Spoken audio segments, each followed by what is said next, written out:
It is another Extra Bases with Bristol and Booth. Jeremy Booth on the road, Jason Bristol in studio, and this isn't the new normal, is it?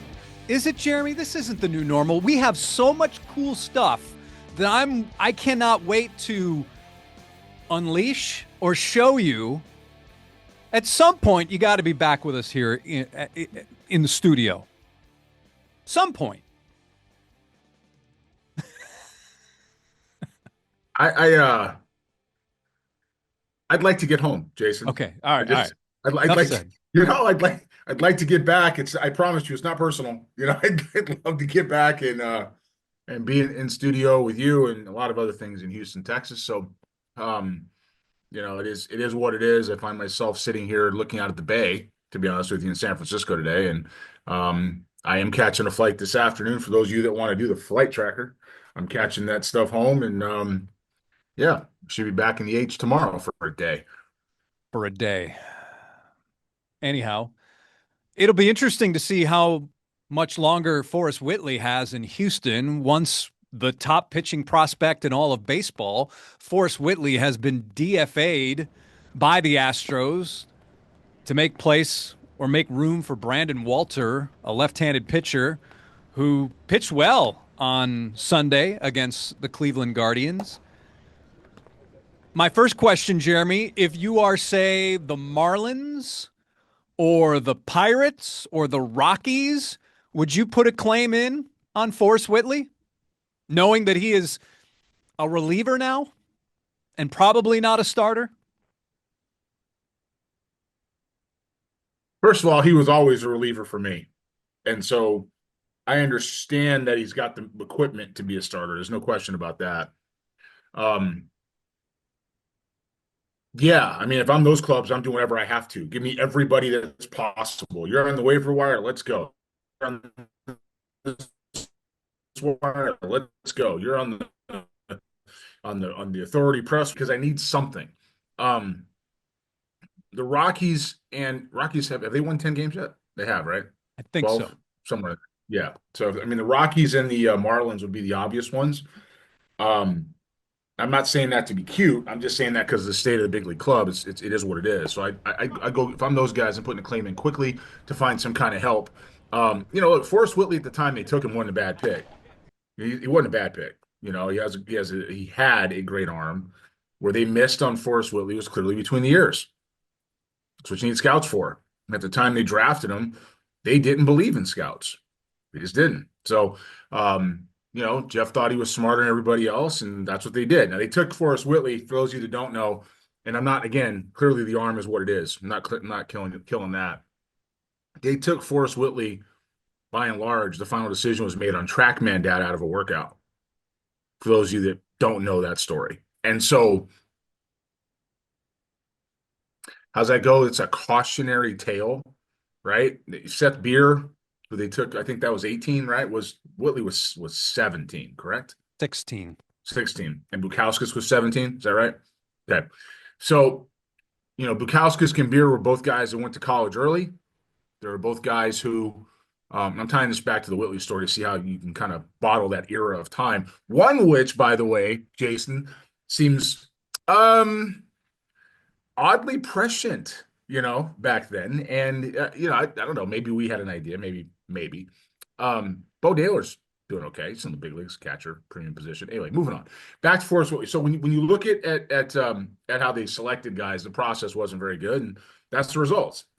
So Whitley was a TrackMan guy. Beer was a raw power guy and an ISO power guy, and Bukauskas, I can't tell you, but both those guys went to college early. All three of those guys, by the way, and none of them will like me saying this, are soft. Scouting terms, they're soft. All of them. And so it tells you that if you have a scout, ability is what it is. If someone's in there, besides the 1 year they ran Gavin Dickey from like San Diego to Montreal as a territory and had him do all of that stuff in between because they thought they could college pick it off. If you do that properly, you avoid some of those errors. But Whitley's done in Houston. He should have been done in Houston a long time ago. He needs this change of scenery. They need a change of personnel. And yeah, if I'm anybody out there with that type of raw ability, I'm picking it up, but I'm not expecting a whole lot. I will say that Forrest seemed to be in a very good place during spring training. He just looked like a different guy, and I think that it has taken him a lot going through a lot of adversity. I think has made him grow up, and I think a lot of people thought that this might be the time, or they were excited to see that maybe we'll see the real Forrest Whitley, what he's capable of. Unfortunately, another issue with injuries, and just could not establish himself during spring training. And unfortunately, it's just more bad luck in some way for Forrest Whitley. And always enjoyed seeing him in the clubhouse. And his time may not be done. His lack of service time means that he will not be a free agent if he goes unclaimed. He will come back to Houston, which he now makes his home here. And I'm sure that that's not a terrible place for him to be. But it is unfortunate because I even said to him myself, I was like, man, you look like you're just in a better place. And he agreed. So it's unfortunate. It's unfortunate due to the injuries that he's had and the injuries he suffered this year that he really couldn't get things going out of the gate. But that's just my 2 cents. Yeah, I don't disagree with that, Jay. I think you're summing it up pretty well. The reality is that the process of selecting Forrest Whitley and that era of draft picks was flawed. If you go back to Correa, which technically was Bobby Heck's pick, yes, it was an organizational pick, but still Bobby Heck's pick. McCullers behind him. The drafts that he had 8, 9, and 10, and 11, and then 12, to stock the system. You go into 13, you've got the Mark Appel disaster, which is Mike Elias's first year. And again, that's Jeff and those guys making that pick. And you've got, Aiken the next year, which turns into 2 very good picks in Bregman and Tucker. But there isn't a whole lot after that. It's rare finds. It's it's late picks. And this guy, there's a post on X today. I'm sure you saw. I tagged you back in. Why? They talked about the crapshoot. Yeah, crapshoot. And somebody said, "Oh, it's no, it's not. No. It's not." And that's very. And no offense. And me, I don't care how this is going to sound. That's an uneducated take, and it insults scouts everywhere. So the reality is that drafting there's an art to it. There's an art to lining players up. There's an instinct and feel that you cannot replace.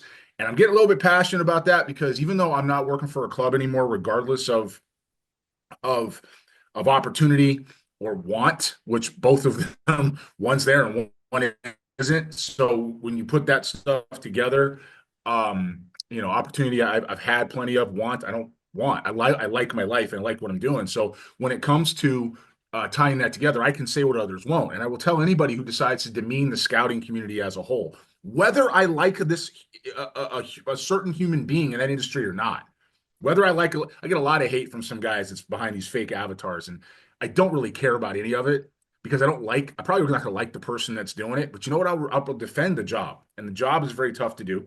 And when you go out and you put your heart and soul on the line, you leave your family at home and you're by yourself and you're trying to get players right to win a championship, that deserves a certain level of respect. It just does. And it deserves a certain level of understanding of how they go about it, how hard they compete at it, what it means, and what they give up to do it. So some fan somewhere is going to stand up and applaud. They don't deserve to have it being told, "Oh, it's a crapshoot," because they're busting their tails at it. And what they know, you can't teach. You can only feel so much. And so when it comes to the X's and O's of drafting as a crapshoot, sure. But when it comes to the feel and the understanding of what that means, no, it's not. There's a reason why it's a profession. So the Astros whiffed. They whiffed for a while, and Whitley's the final casualty, I think, of that era as they move on. I think they started getting better in 21 when they kind of got better. Well, yes, it is a crapshoot when, aside from Whitley, you're taking guys who probably are third rounders and selecting them in the first round. That right there is when it becomes a crapshoot, when you're overdrafting. And that's what the Astros did. And yes, there has always been this argument, and we've been down this road many times, that yes, Seth Beer and JB Bukauskas turned into Zach Greinke. But I will say this again and again and again. If they were that good, you wouldn't have included both of them in the same trade. I told you when it happened, he was Josh Rojas. Yeah. Remember that? I was with you when I said that. Well, Ben Reiter's article showed that during the trade deadline that the Diamondbacks were holding out for Josh Rojas. And Jim Crane says, are we really going to hold up a trade like this for a utility infielder? Exactly what happened because um, the Diamondbacks, and I'm telling you this with 100% certainty, the Diamondbacks guy that wanted that was key in that trade as far as making it happen, they wanted Josh Rojas in the conversation. Bukowski, dead lower half, Seth Beer, you know what you're going to get.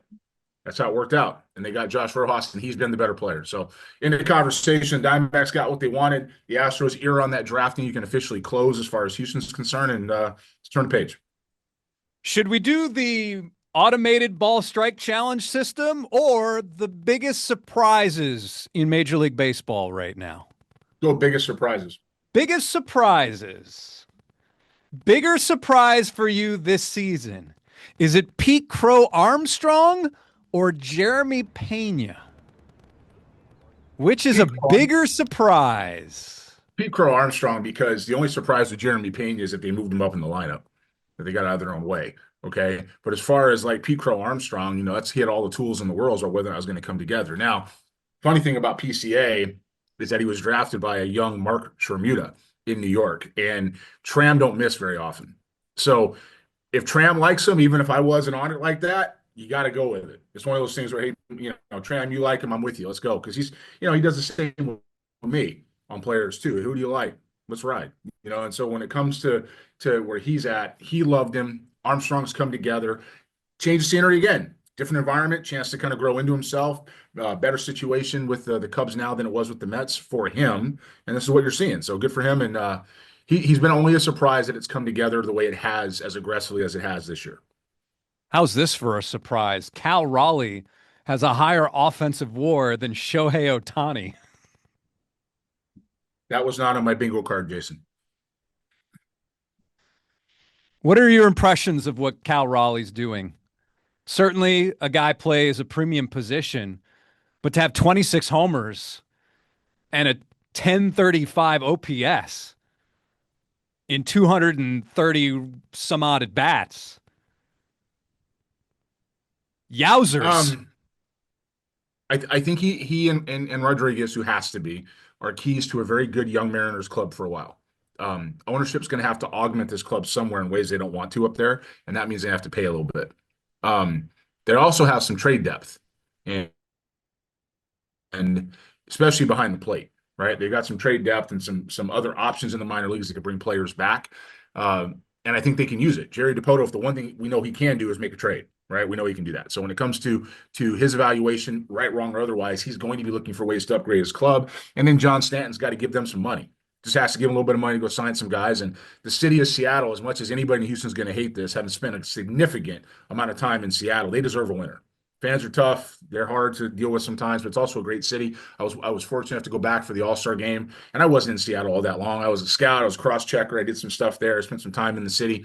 As far as with the Mariners in the grand scheme of baseball, I was there for a blip. But when it comes to lifetime, I was there long enough that when I went back to T-Mobile, the former Safeco, the amount of love and welcome back that I got from the people in the city that I was fortunate to know when I was there, it just reminds you about how quality the fans are and what they deserve. So from the Cal Raleigh standpoint, I think it's a welcome surprise to see him performing at a position the Mariners have traditionally struggled to find guys to perform at. And I think it's an anchor if you start looking up the middle with their pitching staff, with their center fielder, with their catcher, and with some of the young blood they have around the middle, as well as in the system. They got a chance to be pretty good for a while. I'm just amazed when you look at Baseball Reference, the offensive WAR leaders. You have for offensive WAR, Aaron Judge, Cal Raleigh, Wilson from the Athletics, Jeremy Peña, Crow-Armstrong, then Ohtani. Sounds like moving Jeremy Peña out of that 7-8 hole dungeon was a good idea. I don't know if there's anybody you knew that said moving to the top of the lineup. No, could have been said before. Maybe not. Quickly, Rob Manfred says Major League Baseball will propose the ABS challenge system for use at the big league level. I'm all for it. I think it makes great theater. I'm all for it. I love how everybody in the ballpark we'll look at the big screen and we see the results together. And yes, he wants to make sure that the Players Association plays a role in this implementation, but in reality, he really doesn't need it based on the committee. So I don't want to say he can do it unilaterally, but he can basically bring this in to 2026. I saw you going like this. You're all for it as well in I was 2026? against it. I was against it at one point, but the more I thought about the issues facing the game, the less I think that matters. I think it's going to help stuff. I think it's going to help clean the game up. The pace of play is really more the issue I was concerned with the clock. Um, that's been adapted to. I still think the injuries are way too high, but there's multiple factors for that. When it comes to the clock, though, or the ABS, I was never a huge umpire guy. I was hard on them, as you've referenced a couple of times. I thought they arbitrarily impacted the game. And there was a college game this year, where in New Orleans. I forget the team they were playing, maybe Utah Valley. Anyway, they're playing at the University of New Orleans, and this umpire arbitrarily took away an at bat because he didn't like the hitter's reaction. Now, the hitter overreacted, didn't do it well, and probably deserves a little bit of, call it, game discipline, but it wasn't necessarily where the ball is 9 feet outside in the dirt and you're calling strike three.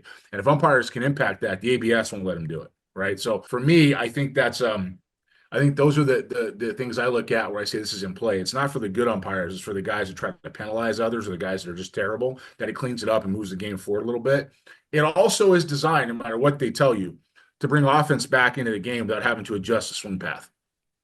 Just what it is. Because if you shrink the strike zone, it's easier to hit, right? And if you make it just the box over the white, then you have to throw four-seam pitches to be effective unless the guy swings because the ball sits north to south. And so four-seam pitches are easier to hit. I don't care what analyst tells you otherwise, or the riot on the ball or softball terminology. You throw a four-seam pitch to a big league hitter, they're going to square you up if their swing path allows them to do so. Just it's going to happen. So if you're going to a traditional box, you're going to take away this, which means those are chase pitches. And if hitters learn to lay off on those things, you got to throw more to the plate. Should bring some offense back in the game. So I think there's a lot of ways to do that, to put Band-Aids on it, but also some merit to bringing it in. So I'm actually looking forward to seeing how it plays out. There haven't been a lot of rule changes that I've had too much of an opinion either way, because I see why they're doing it. I don't like the need to make it in the first place. I think that's the biggest problem, but I see why they're doing it. I see where they're going with it. And, if the game is, if it's going to help the game clean up the way it's played, I'm all for it. I had never thought of that more offense may be the result. But then again, if you look at the numbers in AAA, the AAA numbers, and throw the PCL out the window because they play in bandboxes. Yeah, that's the PCL. Not bandboxes, but the altitude and all that. But anyhow, that's going to do it for another Extra Bases. Next time we will look at your comments and all of your concerns and your questions. And next time, whenever that is, maybe we'll have Jeremy Booth in studio. I don't know if I don't know if that's going to happen, but maybe 2-3 times from now. 2-3 times from now. 2-3 times from now, I may be I may not be in studio either. You might be hosting it by yourself. So you take it from wherever island you happen to be vacationing on. Okay, we'll do it that way. We probably could do that. We can. I've done it from Aruba. I mean, let's go. I've done it from the Dominican. You can do it from wherever. Let's try it. Let's try it. All right, everybody. For Jeremy, I'm Jason. Thanks for tuning in to another episode of Extra Bases.